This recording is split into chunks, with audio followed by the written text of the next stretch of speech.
जय हिंद दोस्तों, स्वागत है आपका स्टडी फंडा डिफेंस में। आज के इस वीडियो में हम देखेंगे CDS 1 2024 के एग्जाम में जो हमारे इकोनॉमिक्स के क्वेश्चन थे उनका सोर्स क्या है। ऑलमोस्ट इकोनॉमिक्स के लगभग 16 क्वेश्चंस थे और कुछ क्वेश्चंस तो ऐसे भी थे जो करंट अफेयर से रिलेटेबल थे। वो सभी हम क्वेश्चंस यहाँ पे डिस्कस करेंगे। यूपीएससी का जो नया सोर्स है इकोनॉमिक्स, इकोनॉमिक्स का जो नंबर ऑफ क्वेश्चंस है, ठीक है, पहले 6 7 फिर कभी 10 भी पूछे गए और इस बार तो लिमिट ही क्रॉस हो गई, 16 क्वेश्चंस आए हैं इकोनॉमिक्स से। तो इसका सोर्स क्या है, एट द एंड मैं आपको ये भी बताऊंगा कि हमें इकोनॉमिक्स के लिए जो आपका अगला सीडीएस होने वाला है हमें कौन सी बुक पढ़नी चाहिए, स्टडी फंडा कौन सी बुक रेकमेंड करता है आपके इकोनॉमिक्स कवर करने के लिए। सो पहला क्वेश्चन आता है हमारे पास, which of the following statement regarding weightage of different article in wholesale price index.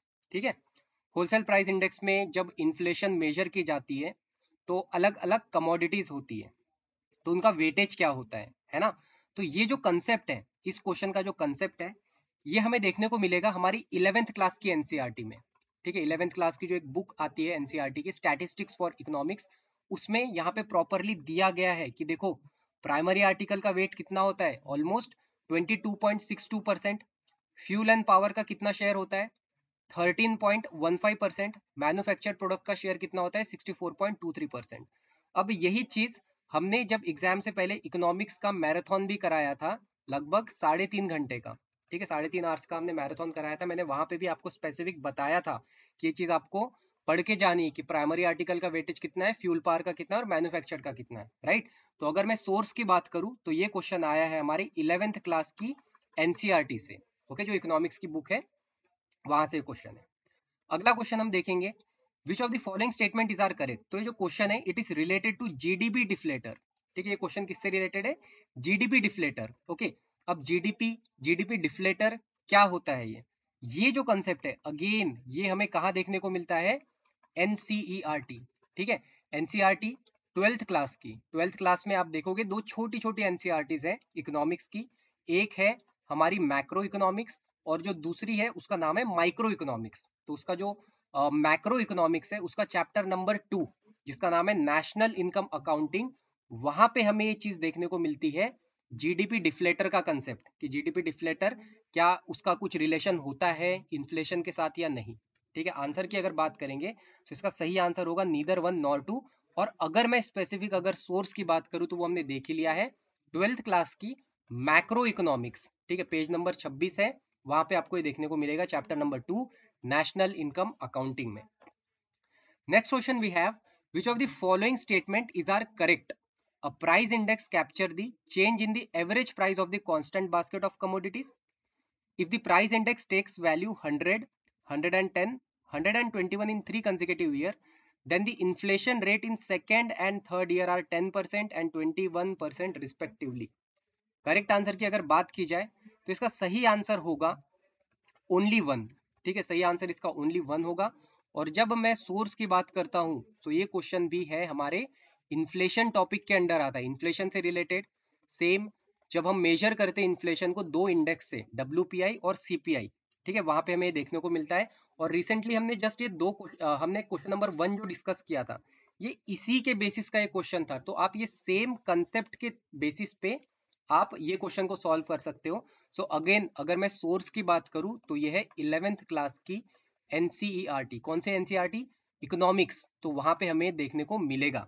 ठीक है, देखो यार डायरेक्टली तो आप अगर सेम है, पहली चीज तो ये भूल जाओ, क्या हमें एनसीईआरटी जो लाइन टू लाइन लिखा गया है क्या वो अब कॉपी पेस्ट होते हैं क्या हमारे क्वेश्चन में, नहीं। कुछ साल तक होता था लेकिन अब ये अप्रोच यूपीएससी मेंबर या यूपीएससी फॉलो नहीं करता है, बट स्टिल हम इसे कंसिडर करेंगे कि अगर आप एनसीईआरटी पढ़ते हो 11th क्लास की तो हमें आप ये क्वेश्चन सॉल्व करने के लिए आप ये क्वेश्चन सॉल्व कर सकते हो, राइट। सो अगला क्वेश्चन है हमारे पास, which one of the following is not a correct statement. इसमें से कौन सा करेक्ट स्टेटमेंट नहीं है।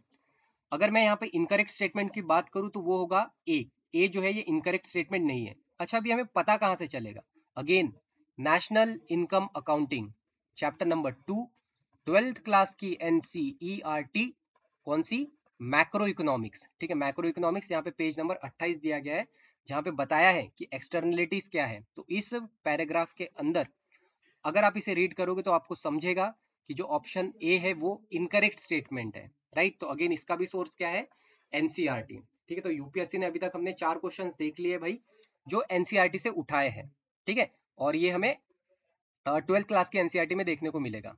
मैं आपको यहाँ पे बता दूं कि 12th क्लास की दो इकोनॉमिक्स की बुक है, एक को कहते हैं मैक्रो इकोनॉमिक्स, एक को कहते हैं माइक्रो इकोनॉमिक्स, ठीक है। तो ये मैक्रो वाला बुक है। अगला क्वेश्चन है हमारे पास, which one of the following statement is not correct for national income accounting for India. National income accounting same चीज है, ये उस चैप्टर से तीसरा क्वेश्चन हमें देखने को मिलता है, ठीक है। पेज नंबर 25, चैप्टर 2 ऑफ 12वीं क्लास मैक्रो इकोनॉमिक्स, ठीक है। सो यहाँ पे आप देखते हो कि जो जीडीपी होती है, नेशनल इनकम अकाउंटिंग होता है, उसमें जो net factor payment earn from abroad are included in the gross domestic product. तो यहाँ पे इंक्लूडेड नहीं, यहाँ पे होना चाहिए एक्सक्लूडेड, ठीक है। सो जो इनकरेक्ट स्टेटमेंट होगा वो होगा बी, ठीक है। तो ये अगेन एनसीईआरटी में हमें देखने को मिल जाएगा। सो देखो यहीं तक हमें, यहाँ पे भी हम ये चीज तो कह सकते हैं भाई एनसीईआरटी पढ़ना कंपलसरी है। स्किप करोगे क्या इकोनॉमिक्स, चांस ही नहीं है, ठीक है। इकोनॉमिक्स देखो, हिस्ट्री आप देखोगे, हिस्ट्री के तो क्वेश्चन ही भाई पता नहीं कहाँ से पूछे जा रहे हैं, ओके। बट एटलीस्ट एनसीईआरटी हमारे हाथ में है तो हम वो तो पढ़ सकते हैं। अगला क्वेश्चन है हमारे पास, level of per capita GDP depends upon which of the following, ठीक है। तो ये तो एक जनरल सा क्वेश्चन है। दोस्तों जब आप जीडीपी पढ़ते हो ना, जीडीपी पढ़ते हो तब हमें समझ में आ जाता है कि यार जीडीपी में कंट्रीब्यूशन किस किस चीजों का होता है, ठीक है। तो ओवरऑल कंट्रीब्यूशन की बात करें तो 1, 2, 3 तीनों का कंट्रीब्यूशन होता है। तीनों के वजह से हमारी जीडीपी इफेक्ट हो सकती है, इंक्रीज भी हो सकती है, डिक्रीज भी हो सकती है, राइट। अगेन तो ये जीडीपी वाला कंसेप्ट हमें पता कहां से चलेगा, chapter number 2 national income accounting, ठीक है। चौथा या पांचवा क्वेश्चन है सेम चैप्टर से, ओके। कौन सी है, अभी तक तो आपको रट जाना चाहिए, मैक्रो इकोनॉमिक्स 12th क्लास की, गॉट इट।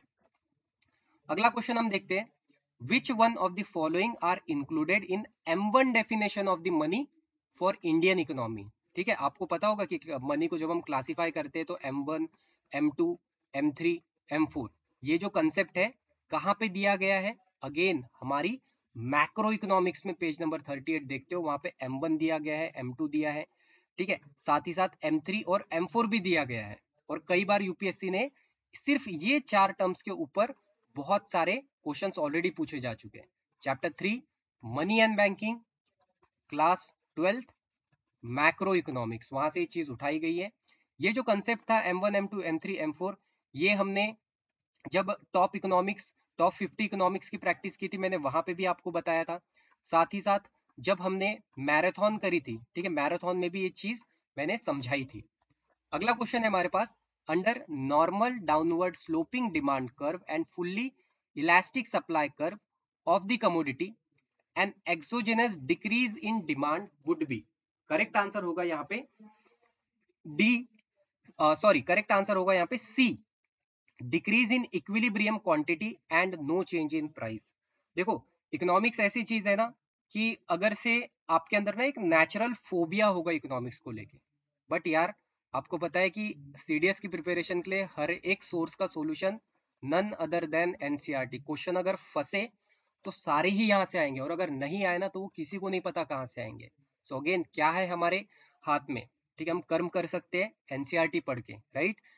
किससे लिया गया है ये, 12th क्लास की। अभी तक आपने मैक्रो तो बहुत सारा सुन लिया है यहाँ पे, तो ये आया है माइक्रो इकोनॉमिक में कंसेप्ट दिया गया है under the chapter number 4 the theory of firm under perfect competition. वहां पे ये चीज हमें देखने को मिलती है, जो कि इलास्टिक सप्लाई कर्व क्या होता है, ठीक है, डिमांड ऑफ इलास्टिक सप्लाई क्या होता है, राइट। तो ये सारी चीज हमें चैप्टर 4 माइक्रो इकोनॉमिक्स में देखने को मिलेगी। अगला क्वेश्चन है हमारे पास, which one of the following is statement regarding GST is not correct. इसमें से इनकरेक्ट कौन सा है, ठीक है। तो इनकरेक्ट की अगर बात करोगे तो ये होगा सी, कि precious metal are taxed at a rate of 1% under GST. तो ये इनकरेक्ट स्टेटमेंट है, ओके। जीएसटी ये जो कंसेप्ट है ये आपको पॉलिटी में भी देखने को मिलेगा, और इसका एक इकोनॉमिक एस्पेक्ट भी होता है, ठीक है। इकोनॉमिक एस्पेक्ट भी है हमारे जीएसटी का, ठीक है। हर साल बजट पेश होता है, ठीक है, बजट में भी टैक्सेशन चेंज होते रहते हैं, राइट।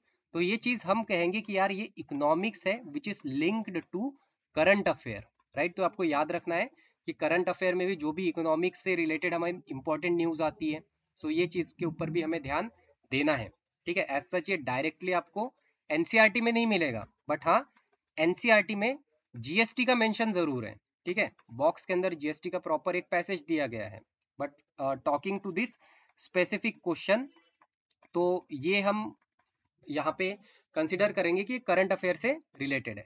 अगला क्वेश्चन है हमारे पास, which of the following component of central government taxes on petroleum products is not shareable with the states, ठीक है। सो ये कुछ पेट्रोलियम टैक्स के कुछ कंपोनेंट है, जैसे कि basic excise duty, additional excise duty, special additional excise duty. तो इसमें से कौन सा कंपोनेंट है जो कि स्टेट के साथ शेयर नहीं होता है? सो करेक्ट आंसर होगा इसका डी।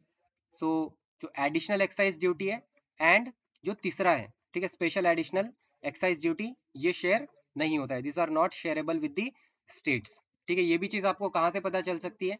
करंट अफेयर के थ्रू, ठीक, करंट अफेयर के थ्रू ये चीज हमें पता चल सकती है। देखो यार मेरा, हम यहाँ पे एनालिसिस कर रहे हैं, पर्पस ये नहीं है कि क्या हमें ये पढ़ना ही है या नहीं पढ़ना है, ओके।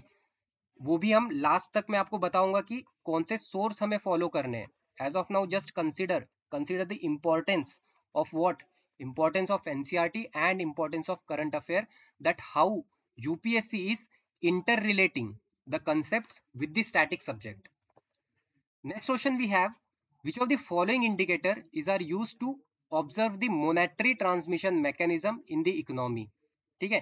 करेक्ट आंसर यहाँ पे आएगा सी 3 and 4, ठीक है। यहाँ पे इसका सही आंसर होगा 3 and 4। ये भी जो चीज है इट इज इनडायरेक्टली मेंशन, ठीक है। रीजन बीइंग कि मैंने यहाँ पे एनसीईआरटी का कटआउट इसलिए नहीं लगाया है क्योंकि यार ना ये डायरेक्टली कहीं पे दिया गया नहीं है हमारे एनसीईआरटी में, लेकिन हाँ इनडायरेक्टली इसका मेंशन जरूर है। कौन सी एनसीईआरटी में?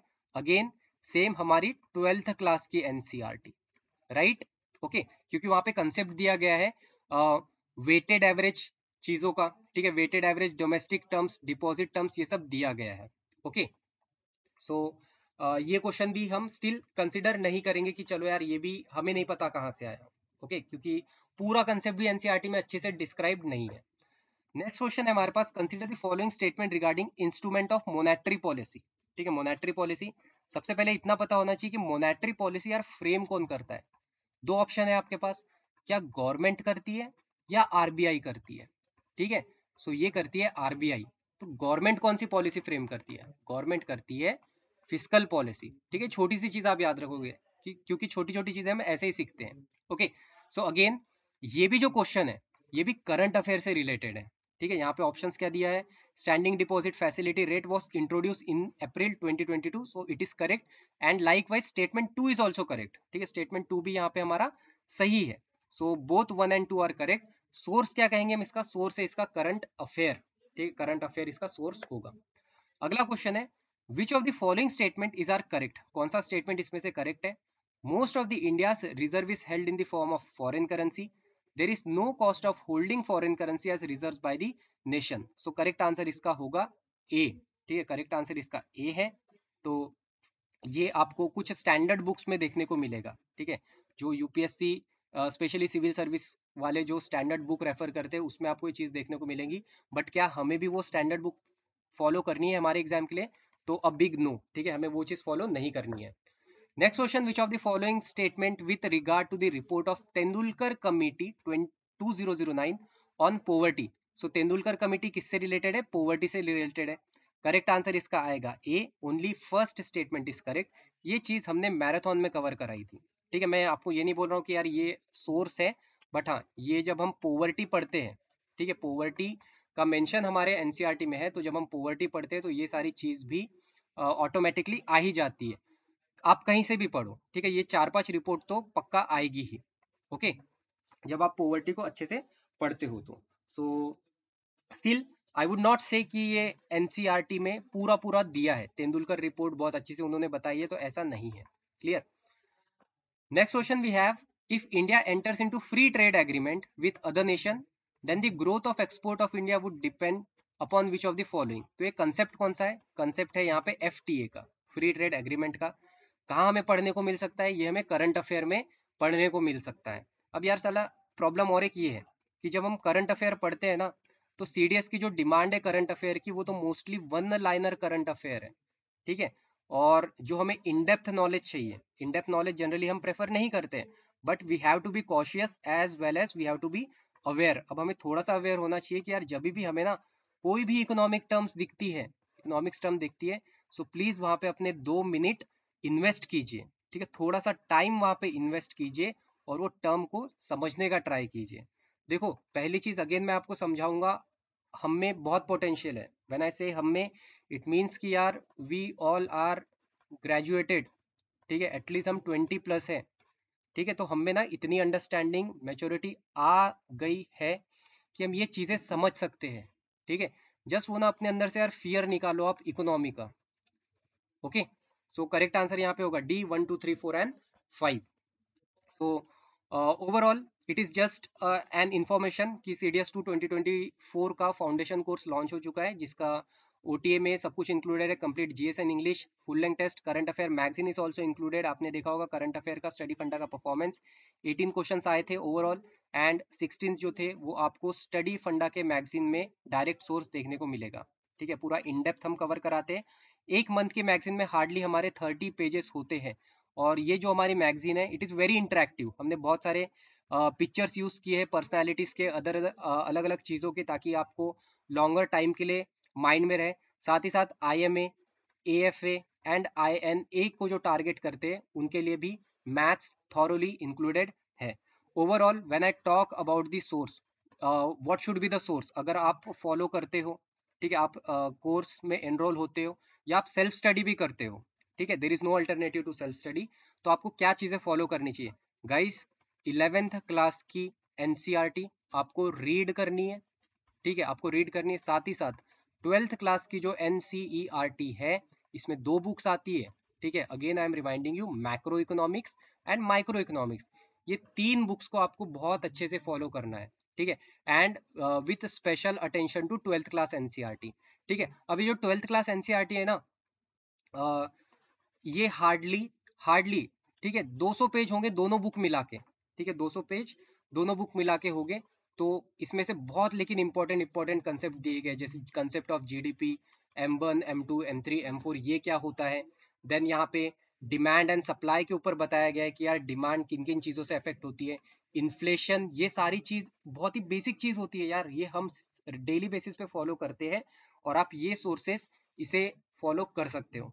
So that is all about in this economic analysis. So overall जो हमारे टोटल 16 क्वेश्चंस थे, तो 16 में से लगभग 8 से 9 क्वेश्चन का मेंशन हमारे NCERT में है, और जो 4 से 5 क्वेश्चन है जो कि करंट अफेयर से लिंक्ड थे, ठीक है, करंट अफेयर से लिंक्ड थे, but still better than history. कि यार हिस्ट्री अगेन, हिस्ट्री के क्वेश्चंस इतने अनप्रेडिक्टेबल थे, लेकिन इकोनॉमिक्स के आप देखते हो क्योंकि शेयर बढ़ रहा है इकोनॉमिक्स के, नंबर ऑफ क्वेश्चन का इस बार 16 पूछ चुके हैं, ठीक है, तो आप, मैं नहीं समझता हूँ कि यार आप इसे स्किप करना चाहिए, कोई भी आप बैकग्राउंड से आओ, ठीक है, तो please do read NCERT। This that is all about in this video. Have a good day. जय हिंद।